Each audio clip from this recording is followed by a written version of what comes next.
ఎంతో ఆహ్లాదకరంగా జరిగిన బ్రహ్మానందం సినిమా ప్రీ రిలీజ్ ఈవెంట్లో మెగాస్టార్ చిరంజీవి గారు చీఫ్ గెస్ట్ గా పాల్గొన్నారు.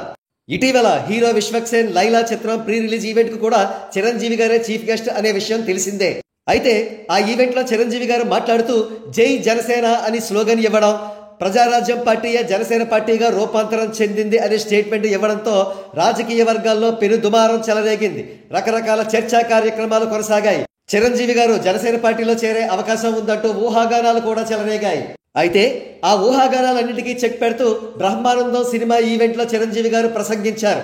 ఆయన తాను ఈ జన్మంతా కూడా మళ్లీ రాజకీయాల్లోకి ఎంట్రీ ఇచ్చే అవకాశం లేదని కుండ బ్రద్దలు కొట్టారు.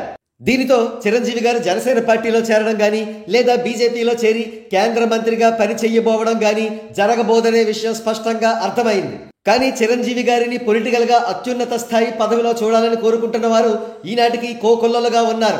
మరి వారందరూ కూడా డిసప్పాయింట్ కావాల్సిందేనా? కానే కాదు. రాష్ట్రపతి, ఉపరాష్ట్రపతి పదవులు రాజకీయాలకు అతీతమైనవి. గతంలో ఎటువంటి రాజకీయ అనుభవం లేని అబ్దుల్ కలాం గారు ఏకంగా ప్రెసిడెంట్ ఆఫ్ ఇండియాగా పనిచేశారు.